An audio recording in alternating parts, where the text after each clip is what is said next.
mungkin udah tahu ya rasanya seperti apa, deg-degannya, kemudian persiapannya, ya kan, begitu tampilnya juga udah tahu nih. Nah, masalahnya kalau yang belum pernah presentasi sama sekali di depan banyak orang, di depan umum, ini gimana caranya gitu ya. Nah, yang pertama sekali harus teman-teman perhatikan adalah cara berkomunikasinya, cara menyampaikan si materinya. Tipikal setiap orang kan berbeda-beda ya, karakternya, cara bicaranya. Ini harus diperhatikan nih.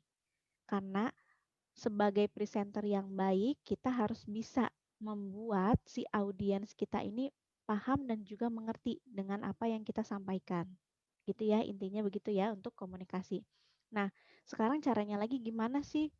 Teorinya udah pernah baca, udah dipelajari, udah sering baca juga, udah sering lihat juga. Kalau teman-teman udah punya teorinya, itu lebih enak lagi nih. Berarti tinggal apa coba? Tinggal latihan ya, tinggal latihannya, tinggal prakteknya. Sayangnya memang di lingkungan kita ini jarang banget nih dapat kesempatan untuk presentasi atau bisa tampil di depan umum, ya kan? Karena kayak misalnya dalam satu acara MC cuma satu ya, maksimal pun dua misalnya gitu kan. Jarang banget yang ada MC-nya banyak banyak orang gitu kan, jarang ya. Paling MC-nya satu atau dua gitu. Nah, memang kesempatannya agak agak terbatas untuk kita bisa tampil di depan umum gitu ya. Tapi teman-teman bisa latih itu karena suatu saat apalagi nanti udah terjun masuk langsung ke dunia kerja, nanti teman-teman akan diminta untuk bisa tampil. Mulai dari apa coba? Mulai dari wawancara ya. Pas wawancara kan nanti teman-teman presentasi. Presentasi gimana? Presentasinya adalah memasarkan atau menjelaskan tentang siapa diri kita ke si HRD atau si pewawancara tersebut. Ya kan? Nah, nggak mungkin dong misalnya kita pas ditanya kita diem aja gitu kan sama si HRD-nya. Mereka tuh pengen tahu. Selain dari CV kita, mereka juga kan nanti akan bertemu dengan kita secara langsung ketika wawancara ya. Nah, ketika wawancara ini nanti teman-teman tuh ditanya, kalau kita nggak bisa berkomunikasi dengan baik, nggak bisa berbicara dengan baik, tutur kata, tata bahasa, ini nggak bisa dengan baik gitu ya, karena misalnya kurang latihan, kurangnya juga pengetahuan gitu kan. Nah, nanti akan nilainya apa? Nilainya kan jadi nggak 100% ya, jadi dinilai sama si pewawancaranya tuh mungkin kok ini kok cara ngomongnya gini ya, aduh saya nggak paham deh misalnya gitu ya. Nah jangan sampai seperti ini karena kan wawancara ini biasanya faktor penentu ya selain dari yang lain-lain nih misalnya tes akademik, yang segala tes kesehatan dan yang lain sebagainya. Nah faktor wawancara juga sama nih penentu nih, penentu kita diterima atau tidaknya bekerja di tempat yang kita lamar tersebut, benar ya. Nah setelah ini apalagi yang harus kita perhatikan, teman-teman juga harus perhatikan nih kalau misalnya kita mau presentasi, ada beberapa hal yang harus diperhatikan ya. Benar ya? Ada yang udah pernah belum presentasi di depan umum? Ada yang sudah pernah jadi MC misalnya, atau memang misalnya membawakan materi, atau misalnya dulu misalnya di tempat kerja yang dulu pernah diminta sama bosnya untuk presentasi di depan klien gitu misalnya. Ada yang udah pernah? Boleh tunjuk tangan, gak apa-apa daripada saya tembak nanti. Kalau ditembak nanti deg-degan. Yang pertama sekali ya teman-teman saya jelasin terlebih dahulu ya. Saya yakin teman-teman juga udah tahu ya. Faktor persiapan dalam presentasi ini penting ya, benar ya? Setuju ya? Nah, kenapa penting? Karena kita kan nanti akan menjadi seorang presenter. Kita akan menyampaikan gitu ya, sebuah presentasi tersebut harus dengan baik tentunya ya. Nah, nanti yang akan disampaikan ini ada materi kan ya. Nah, materi ini harus betul-betul teman-teman pelajari dengan baik.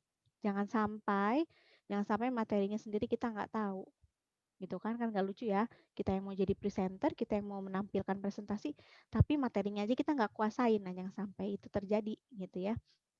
Kemudian latihan berbicara ini penting, latihan berbicara, latihan pernapasan. Misalnya kalau teman-teman menjelaskannya dalam keadaan berdiri, nah gimana nih posisi berdirinya, bagaimana cara kita menatap si audiensnya juga harus diperhatikan nih dan harus dilatih ya, apalagi untuk kita yang nggak pernah tampil di depan umum, ini harus dilatih gitu ya. Atau nih teman-teman mungkin pernah bergelut di bidang marketing, menjelaskan produk, menjual produk. Ya, mungkin ada di antara teman-teman yang udah pernah menjual produk gitu ya. Nah, ini juga sama kan, kita harus hafal betul nih produknya seperti apa, keunggulannya seperti apa, supaya orang lain ini atau si pembeli ini, konsumen kita ini bisa tertarik. Gitu ya. Nah, setelah tertarik kan otomatis nanti kita sih berharapnya kan mereka membeli gitu kan ya. Tapi dengan cara misalnya kalau kita menjelaskan atau kita, memberi informasi yang baik tentang produk ini, otomatis mereka juga nanti akan tertarik. Tapi kalau kita ngejelasinnya, misalnya nih ada yang jual skincare gitu, "Ya pokoknya ini bagus aja deh, nanti bikin kulitnya, cerah," misalnya, "mulus," misalnya gitu ya. Emang ini kandungannya Pak, ya pokoknya bikin bagus gitu, ya kandungannya itu yang bahan-bahannya pokoknya yang terbaik. Nah, nggak jelas kan ya? Nah, sedangkan kalau misalnya kita menjual sesuatu, harus tahu nih kandungan si bahan ini apa aja nih dari produk kita ini gitu kan. Setidaknya minimal ada misalnya 50% yang kita tahu gitu ya tentang walaupun bukan kita yang bikin sendiri misalnya gitu ya, minimal kan kita tahu nih kira-kira nih kandungan dari skincare yang kita jual ini apa aja. Jangan sampai misalnya kita dianggap menipu gitu ya atau misalnya malah misalnya menjerumuskan, malah jadi nanti mukanya jadi jelek misalnya gitu kan atau jadi rusak gitu. Nah, jangan sampai seperti itu, gitu ya. Saya mau coba tanya nih, untuk teman-teman yang udah pernah presentasi di depan umum, presentasi ini, kalau misalnya yang teman-teman tahu nih, ada satu orang berdiri di depan, ada audiens, itu kan formal ya, itu dalam konteks presentasi yang formal. Nah, kalau yang informalnya seperti apa? Biasanya kalau kita lagi ngobrol gitu ya, misalnya menjelaskan tentang sesuatu, gimana sih caranya bikin kue? Terus sama Mbak Dean dijelasin nih, nih loh Mbak Isna ini cara bikin kue itu siapin dulu bahan-bahannya, misalnya gitu ya. Nih bahan-bahannya adalah A, B, C, D. Nah nanti ini caranya nih A, B, C, D gitu ya. Nih step-stepnya seperti ini. Kamu pertama kali harus gini dulu. Nah segala macam dijelasin. Itu juga sama presentasi. Tapi konteksnya tidak formal gitu ya, tapi itu konteksnya informal. Nah, sekarang saya mau tanya nih sama teman-teman, ada yang bergelut dalam bidang marketing kah sebelumnya di tempat kerja sebelumnya atau misalnya seperti SPG itu ya berkaitan erat tuh sama menjual dan menjelaskan produk ke si konsumennya sampai kan biasanya ada target ya di dalam perusahaan kita nih kita sebagai pekerja kan bisa dapat target nih. Target misalnya penjualan harus sekian. Nah, apakah ada yang pernah menjadi SPG atau mungkin di dunia marketing gitu? Ada yang udah pernah ditembak ya? Ditembak ya? Oh iya nih teman-teman sebentar ya. Kamera depannya tolong dinyalakan. Nih, ada beberapa nih, sebagian nih yang masih kameranya belum dinyalakan. Nanti kita verifikasinya gimana loh. Nanti jangan salahin kita ya kalau nanti misalnya ternyata teman-teman tidak terverifikasi ya. Terus satu lagi nih, nama di kamera videonya nanti tolong diganti dengan nama pribadi sesuai dengan KTP ya. Jangan pakai merek handphone lagi. Masih ada juga nih yang suka pakai mungkin lupa ya begitu, sign in lupa ganti namanya. Nah ini nanti diganti namanya ya harus sesuai dengan KTP supaya mudah kita memverifikasinya gitu, oke. Saya mau ke ini deh, ke Mbak Siska nih. Mbak Siska boleh di-unmute ya. Oke, halo Halo, Mbak Siska, salam kenal nih. salam kenal Mbak. Nah, sebelumnya udah pernah bekerja Mbak Siska? Udah Mbak. Udah di bidang apa itu kerjanya?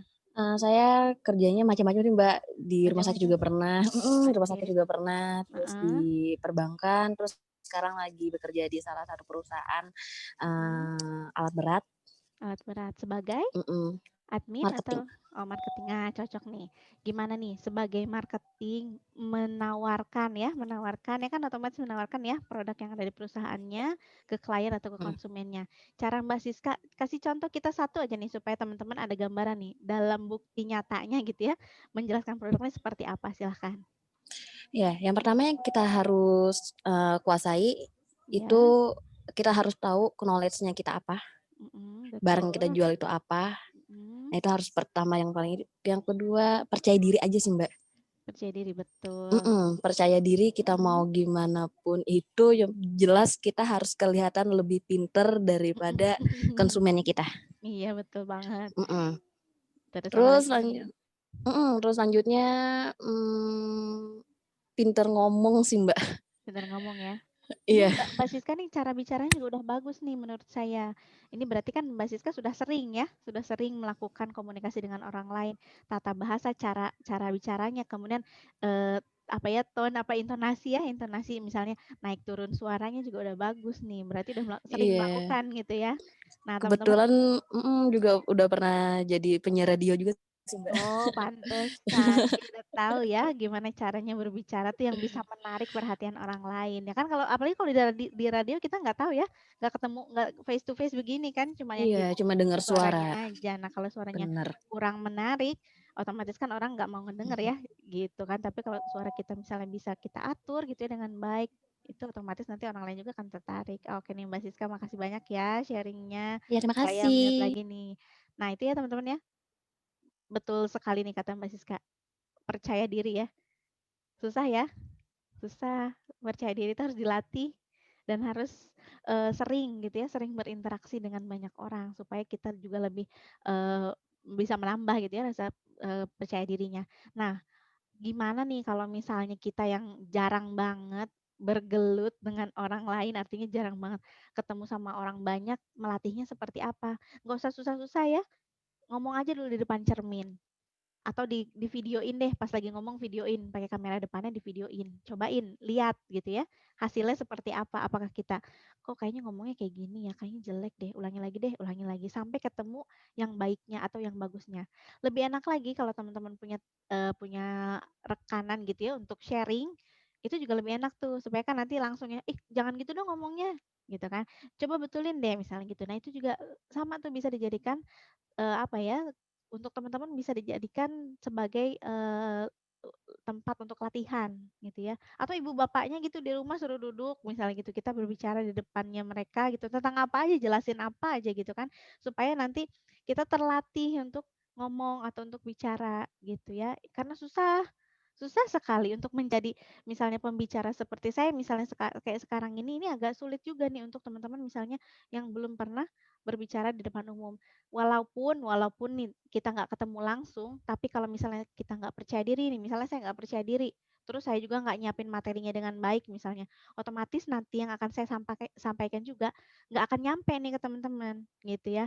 Nanti teman-teman bingung, "Ini ngomong apa sih Miss Uci nih, kok ngalor ngidul ngomongnya?" Misalnya gitu ya. Nah, ini yang harus diperhatikan oleh seorang presenter, gitu ya. Satu lagi ya, bapak-bapak ya. Dari kemarin nih bapak-bapak nih begitu mau bilang bapak-bapak udah langsung di-close aja nih videonya, jangan dong ya. Saya mau coba ke ada yang mau menjadi volunteer sebelum saya tunjuk? Silakan. Ada para bapak-bapak nih? Mana nih ya? Oke nih, Mas Abdul Hikmat. Aduh, katanya kok gue. Silakan di-unmute, Mas. Ah, tuh kan. Aduh, kok gue nih katanya gitu. Di-unmute dulu boleh mic-nya? Iya, udah. Oke, halo Mas Abdul nih, salam kenal. Iya, Oke, Mas Abdul gimana nih? Sebelumnya udah pernah bekerja atau belum? sekarang saya bekerja sebagai guru, Mbak. Guru, wah berarti sering presentasi kalau guru ya, di depan murid-muridnya, betul ya? Menjelaskan, Iya, walaupun kalau iya, kalau iya. selama pandemi sih sekarang enggak ya, enggak secara langsung, Kalau paling di Zoom juga ya? iya, kalau selama pandemi lewat Zoom sama ada tetap mukanya ada, cuman kalau sekarang dari paling seminggu itu cuma 1 kali. 1 kali. Ini dari logatnya dari Sunda Iya, ya, asalnya dari mana nih Mas Abdul? iya, iya Sunda, saya dari Sunda. Dari Dari Cianjur. oh dari Cianjur, oke, warga Cianjur nih ya. Nah, Iya. untuk presentasi di depan muridnya ya dulu, depan muridnya dulu, Mas Abdul apa sih yang dirasain? Ada rasa grogi atau gimana nih caranya nih biar mereka bisa paham gitu? Apa yang Mas Abdul lakukan sebelum, misalnya ketemu misalnya ya sebelum-sebelumnya kan sebelum pandemi kan kita ada tatap muka di kelas itu ya. Nah ini apa yang Mas Abdul lakukan? Apakah misalnya belajar dulu atau misalnya, "Ah udah aja gimana besok lah yang namanya juga anak-anak bisa kita misalnya bohong-bohongin," misalnya gitu atau gimana nih? Ya yang pertama ya kita harus mempersiapkan diri dulu, Mbak. Mhm, Terus yang betul, kedua mempersiapkan materi apa yang mau kita ajarkan kepada murid itu. mmm, Kalau di guru itu kan, kalau misalkan mau mengajar itu, ada apa, ada bahannya yaitu mhm. kalau di guru itu namanya RPP, Oh Rencana betul, Pelaksanaan Pembelajaran ya. ya, Jadi kita jadi kita kalau misalkan jadi diatur ya, jadi kita kan nggak akan keluar dari materi yang kita ajarkan gitu, Mbak. betul, iya betul Kalau banget. misalkan kita udah ada bahannya, ya. Jadi harus Itu aja, sesuai dengan Mbak. Yang nilai kedua ya Kakak itu harus ya. percaya diri aja, Mbak. Nah, Iya, tetap harus ya Kakak sesuai percaya ya. diri ya. Iya, percaya diri. Walaupun Jangan yang sampai di depan diajarinnya anak-anak ya.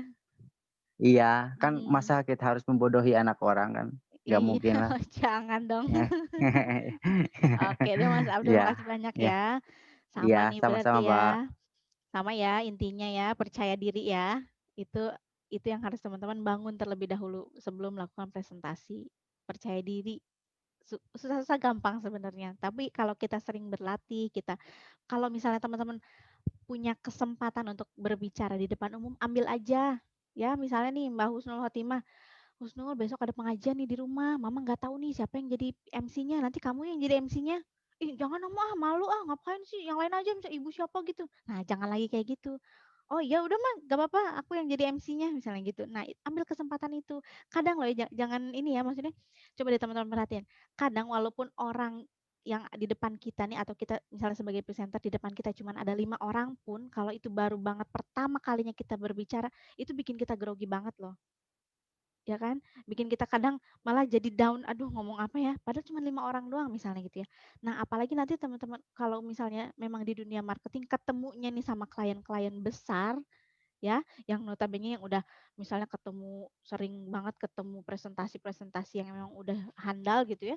Nah, ini juga akan bikin kita sedikit banyak jadi jiper gitu ya. Jadi minder gitu kan. Nah, kalau misalnya hal-hal ini terjadi, wah udah deh kacau ya nanti presentasinya ya. Nah, that's why kita harus latihan gitu kan, karena dengan latihan seperti tadi nih Mas Abdul aja yang cuma ngajar anak-anak harus latihan dulu, harus nyiapin dulu materinya. Apalagi kayak tadi Mbak Siska ya, ketemu misalnya klien-klien yang emang udah jelas nih ada duitnya gitu ya, yang akan menguntungkan perusahaan. Nah, apalagi hal-hal yang seperti ini gitu, itu teman-teman harus bisa latih ya. Latih terus aja latihan cara bicaranya. Sama saya juga sebelum mengajar teman-teman, saya siapin dulu nih materinya apa ya kira-kira gitu ya. Jadi poinnya adalah yang bisa kita simpulkan hari ini untuk presentasi yang pertama kali harus siapin mental dulu ya, percaya dirinya. Kemudian jangan lupa nih siapin juga materinya. Materi yang akan atau bahan yang akan kita presentasikan nanti ini apa aja nih gitu ya, itu harus disiapkan. Nah, nanti ketika misalnya udah oke, udah siap latihan ya. Latihan mulai dari pernafasan, cara kita berdiri, cara kita menatap audiens gitu ya. Jangan misalnya ke satu arah aja, kan audiens kan banyak, misalnya duduknya juga misalnya nggak di satu tempat aja. Nah, itu juga kita harus bisa membagi nih pandangan kita ke seluruh audiens tersebut. Itu juga sama harus dilatih. Terus kalau misalnya teman-teman ada kesempatan untuk bisa tampil di depan umum, ambil aja ya. Jangan malu-malu, jangan shy cat, jangan minder-minder, jangan ah nggak mau, jangan gitu-gitu lagi ya. Ambil aja, sikat aja. Yang penting apa? Yang penting kita punya pengalaman ya untuk bisa berbicara di depan umum tersebut gitu. Oke, jelas ya. Yang belum screenshot silahkan sebelum saya akhiri. Boleh di screenshot dulu. Oke. Nanti jangan lupa ya di-tag ke IG-nya RCK, teman-teman bikin story, tag RCK, kemudian prakerja, kemudian sama sekolahmu. Nanti kita repost nih kalau udah di-tag ke IG, oke? Jangan lupa juga bikin video latihannya ya, supaya nanti teman-teman juga bisa memanfaatkan waktu selama pandemi ini dimaksimalkan untuk latihan berbicara, supaya nanti udah waktunya tiba nih, mulai kerja lagi, teman-teman udah siap gitu, oke? Terima kasih atas perhatiannya. Mudah-mudahan ilmu yang sedikit ini bisa bermanfaat untuk teman-teman dan harapan saya sih teman-teman bisa aplikasikan dan juga latihan di rumah gitu. Oke. Terima kasih. Jangan lupa jaga kesehatan. Protokol kesehatan juga ya harus diperhatikan ya, pakai masker kalau keluar rumah, oke? Sampai jumpa di lain kesempatan. Terima kasih. Salam progres. Bye bye.